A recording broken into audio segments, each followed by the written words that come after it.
L'élevage est en pleine expansion en Afrique. De plus en plus de jeunes se lancent dans ce secteur d'activité très promoteur. Et pour ce faire, notre invité du jour est une championne du domaine. Elle a fait de l'élevage de l'aviculture son domaine principal. Afsatou Maïga est avec nous aujourd'hui pour nous parler de ses défis, de ses réalités et de sa vision. Je la respecte beaucoup parce que c'est une battante et que, bon, j'ai eu l'occasion de la connaître dans ce podcast. De la réception des poussins à la croissance jusqu'à la vente, elle nous dit tout. Si tu as un stylo et un carnet, sois prêt et note tout parce que ça serait une masterclass. Bonsoir à toi et bienvenue sur ma chaîne. Moi, c'est Ahmed Lavo. Et ici, je te parle de business, de mindset et d'impact. Si ça t'intéresse, tu t'abonnes, tu partages, tu commandes et tu restes coaché jusqu'à la fin. Ça serait une masterclass. Donc, allons voir notre invité. Bonsoir. Bonsoir. Madame Afsat Toumaïga. Enfin, sur toi, ça n'a pas été facile. Ça n'a pas été facile. Est-ce que tu peux te présenter pour ceux qui ne te connaissent pas? Ok. Moi, c'est Afsatou Maïga, agricultrice, promotrice de l'entreprise Manet Agro-Business. J'évolue dans l'élevage de poulets, des poulets de chair et des poulets locaux. Je suis ici pour vous parler de mon activité et de mon parcours. Ok, il n'y a pas de souci. Merci beaucoup pour la présentation. Mais tu fais, c'est l'agriculture seulement, tu fais aussi de la pisciculture, non? Bon, je ne suis pas encore dedans à 100%. Ok. Et pourquoi tu as choisi ce domaine d'activité de l'élevage et principalement l'agriculture? Parce que on voit que ce n'est pas un domaine comme ça pour les femmes. Voir une jeune fille aujourd'hui exceller dans ce domaine-là, pourquoi? Qu'est-ce qui t'a motivé? Pourquoi tu n'as pas fait d'autres, tu n'as pas fait le commerce en ligne et c'est l'élevage dans lequel tu as décidé de te lancer? Pourquoi? Bon, en premier lieu, c'est parce que l'élevage est un secteur porteur, surtout l'agriculture. C'est ça. Et les gens demandent beaucoup de protéines. Donc, c'est pour ça que puisque nous avons beaucoup de, comment dirais des poulets importés, des poulets congelés qui ne sont pas bons pour la santé, puisqu'on ne sait pas d'où ça vient, on ne sait pas comment ils ont produit ça, ce qu'on les a donnés et tout. Donc, je me suis dit, bon, nous pourrons produire nos poulets nous-mêmes avec nos aliments locaux pour pouvoir donner à la population qui mange sainement et avoir toutes les qualités qu'il faut. Ok, donc tu t'es lancé parce que tu voulais résoudre le problème de l'importation de poulet ici. Quoi. Exactement. Ah bon, ça c'est louable en tout cas. D'autres se lancent dans l'élevage à cause de la passion. Pourquoi toi tu es plus axé? Mais c'est à féliciter en tout cas. Mais est-ce qu'aujourd'hui, l'élevage, ça nourrit son homme? Parce que nous tous, on a fait l'élevage, moi j'ai fait l'élevage. Mais est-ce qu'il y a vraiment de l'argent dans l'élevage? Surtout dans l'agriculture que tu fais aujourd'hui? Oui, oui. Et tout dépend de comment on s'y prend. C'est comme dans toute activité. Il faudrait qu'on suive des règles. Et avec les poulets, il y a des choses qu'on doit respecter, l'alimentation, leur santé et tout. Donc, si on prend toutes ces choses en compte, et puis on les suit normalement, on peut exceller dedans. On peut exceller dedans. L'agriculture est un secteur vraiment porteur et ça rapporte beaucoup d'argent. Ça rapporte beaucoup d'argent. Ça rapporte beaucoup d'argent. Et si on respecte les conditions, quoi. Les conditions. Et toi, quand bon, on sait que vous faites par vague, vous pouvez faire un peu combien de têtes par vague? Par vague, actuellement, je suis à 2000. 2000 têtes. 2000 têtes. Mais j'ai agrandi le local. Le local, je peux aller à 8000. Tu peux aller, mais actuellement c'est à 2000. Oui. Ok, 2000 têtes. On peut estimer le chiffre d'affaires à combien? Pas le bénéfice, le chiffre d'affaires. Bon, le chiffre d'affaires, on peut estimer ça à 5 millions. 5 millions. Ah, 5 millions. Pas du jeu de là, c'est vraiment là. En 45 jours. Oui, en 45 jours. 5 millions en 45 jours. Vous voyez que dans l'élevage, il y a l'argent. Mais comment on fait ça pour arriver à ce résultat-là? De la réception des poussins, comment le local, comment. Parce qu'il faut recevoir les poussins, il faut. Comme tu as dit, il faut Sur le profil et... tout. Comment on fait pour arriver à avoir combien de kilos? En fait, c'est l'expérience. L'expérience. C'est avec le temps, on apprend. Avec nos erreurs et tout. Mais avec le temps, si tu fais beaucoup d'argent.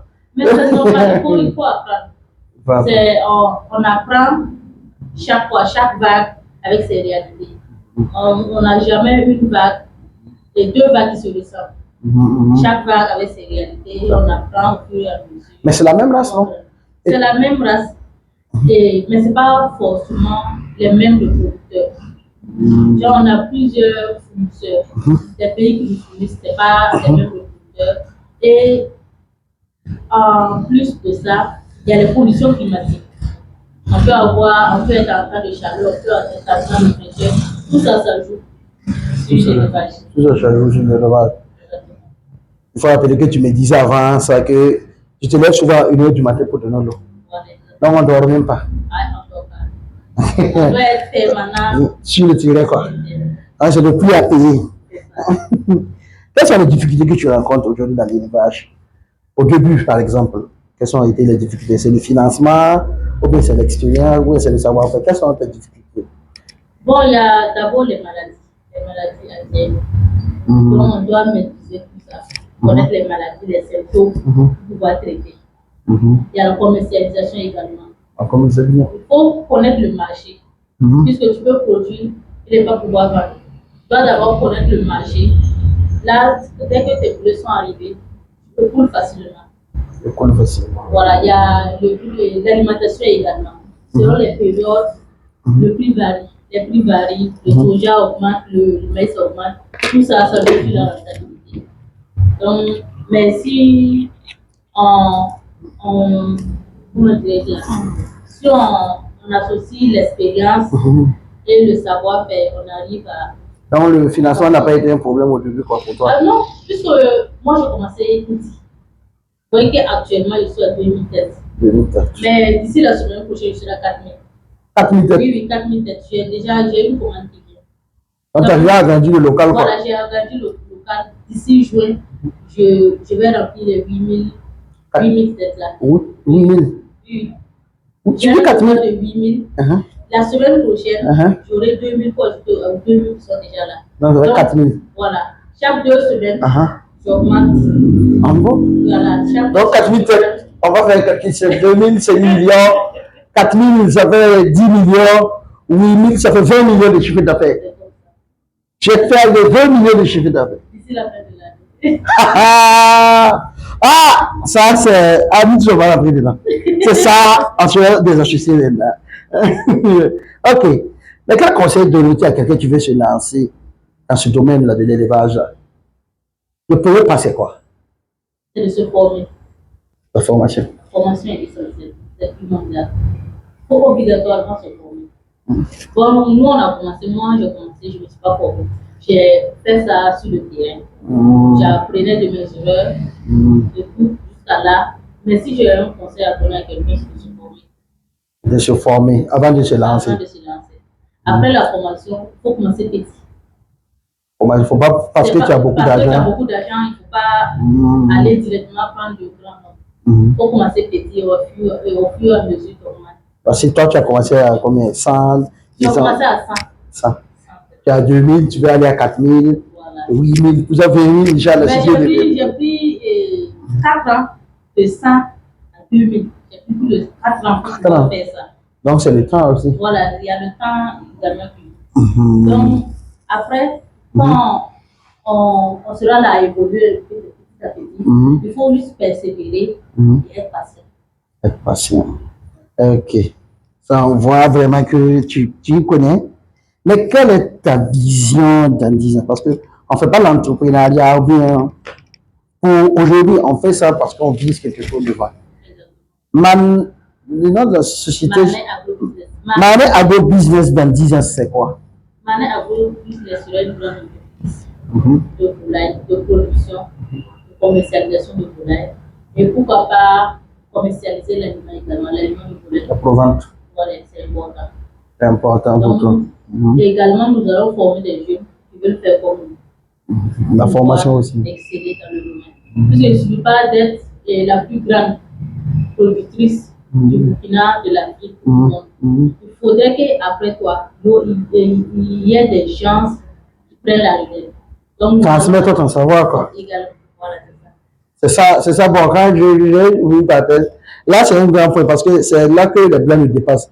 Parce que là-bas, quand quelqu'un devient milliardaire, il n'y a pas un milliardaire qui n'a pas un livre en Europe. Parce qu'ils veulent transmettre leur savoir. Ici, c'est le contraire. Quand tu gagnes, tu ne veux plus que les autres soient. Alors que quand tu partages, ça permet aux jeunes d'éviter les erreurs que toi tu as eu à faire. Bon, c'est en train de changer parce que nous sommes la nouvelle génération. Nous sommes la nouvelle génération, mais tout le monde n'a pas cette mentalité, je pense. Non, mais ça vient, ça vient. Ok, il n'y a pas de souci. Donc, pour la formation, maintenant, est-ce qu'aujourd'hui, tu regrettes ton choix? Est-ce que si c'était à refaire, tu allais le refaire? À moi? Souvent, tu entends dire, est-ce que, parce que tu dors pas. Donc, tu dors pas, tu... Non, mais ça fait partie du tu as fait un choix, quoi. J'ai fait un choix et j'ai assumé pleinement. Tu as assumé pleinement. Ok. Donc, si tu étais à refaire, et tu conseilles au monde de se lancer dans l'élevage? Oui, exactement, puisque ça ne suffit pas. Ça ne suffit pas. La demande est forte. Alors que l'offre est... Ok. Mais que pense ta famille de ton choix? Au début, ils t'ont soutenu? Ou bien c'est quoi? Bon, au début, c'était pas facile. Au début, c'était vraiment pas facile. Puisque, bon, et tu prends des poussins, les sangs avec lesquels j'ai commencé là, ils n'ont pas survécu. Hein? Non, ils n'ont pas survécu. Après ça, j'ai pris plusieurs banques qui sont morts. Une fois, j'ai pris 300 sujets. En une semaine, j'avais tout donné. Il laissait juste un poussin qui a grandi jusqu'à 3 mois et puis après, je l'ai mangé. Un seul? Un seul. Donc, tu as perdu beaucoup? J'ai perdu vraiment. Mais c'est parce que je ne me suis pas formée au début. Je ne connaissais pas le domaine. Je suis rentrée là-dedans parce que, bon, j'ai vu que la demande était forte. Je voulais satisfaire la demande. Mais bon, je ne me suis pas approchée des gens pour savoir comment ça se passe. Je me suis juste jetée dedans comme ça. Donc, bon, ça n'a pas été facile. Avec les mortalités et autres, la mère ne me voulait pas. Je disais à chaque fois de passer les concours et autres. Je disais non, moi, je n'ai pas envie d'être fonctionnaire. Je vais juste me concentrer sur l'élevage. Je sais que ça va donner. Je sais que ça va donner, ça donne. Maintenant, actuellement, ils me soutiennent.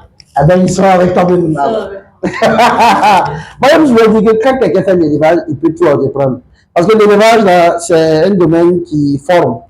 Quand tu vois quelqu'un qui est dans l'élevage, vous savez que cette personne-là, il n'y a pas ce défi qui ne peut pas l'aider. Parce que tu te lèves un matin, tu viens du tout, il n'y a rien.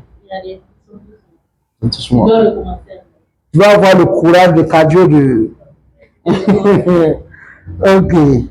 Mais dans tout ça, on voit que en Excel, mais tout domaine n'est pas facile. Il y a une question qu'on pose souvent ici. Est-ce que ça t'arrive souvent de faire des pratiques mystiques? Est-ce que tu fais le WAC? Non. Dans ce domaine-là, il y a plein qui disent que, bon, comme le meurtre, on les a waqués, et tout. Mais c'est ce que je dirais, il faut se former. La plupart de ces gens ne se sont pas formés. Et puis, ils n'ont pas l'expérience. Donc, bon, ils vont mentir sur les sorciers. Donc, tu n'es pas là pour avoir des permis de tête, quoi. Ok. Pour toi, c'est quoi un homme riche? Parce qu'on a l'habitude de parler de la richesse en essayant de mettre le matériel. Parce que notre émission, c'est une émission d'entrepreneur. Ça touche à plusieurs domaines. Et l'objectif aujourd'hui, bon, c'est d'avoir le maximum d'argent. Pour toi, c'est quoi la richesse pour toi? C'est avoir beaucoup d'argent, c'est avoir beaucoup d'enfants, c'est la famille. C'est quoi un homme riche pour toi? Pour moi, un homme riche, c'est pas forcément quelqu'un qui a beaucoup d'argent. Non, moi, un homme riche, c'est quelqu'un qui aime ce qu'il fait. Qui aime ce qu'il fait, qui est bien dans son corps, avec les entourages, avec un entourage qu'il aime. Donc, si tu as ces éléments-là, moi, je considère comme une riche. Il a vraiment de l'argent. Donc, pour toi, c'est la famille, quoi. La famille est l'état d'esprit sain. Et être aimé par ton entourage. Par ton entourage. Ok. Nous sommes... Voilà, on n'a pas vu le temps passer. On a épuisé toutes les questions. Merci de te prêter à cet exercice. Quel est le mot de fin le message que tu adresses à cette jeunesse-là qui... Parce que tu es une fille, tu pouvais te donner, tu pouvais choisir la facilité, choisir de sortir avec des hommes pour avoir de l'argent. Et toi, tu as décidé dans un domaine. Quel est aujourd'hui le mot de fin pour ces personnes-là? Pour des filles comme toi qui ont le même âge que toi, quel est le mot de fin? Quel est le conseil que tu leur donnerais? Bon, le conseil que j'ai, je vais m'adresser aux jeunes filles, aux femmes dans les foyers. C'est, même si ce n'est pas dans notre domaine-là, qui se concentrent sur ce qu'elles veulent faire.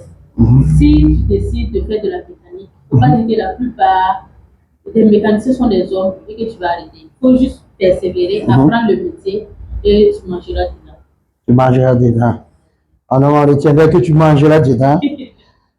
Ok, donc c'était le dimanche de l'entrepreneur, comme vous le savez, ça s'est passé à Acte. Donc, on se donne rendez-vous à dimanche, même heure, même canal. Merci beaucoup.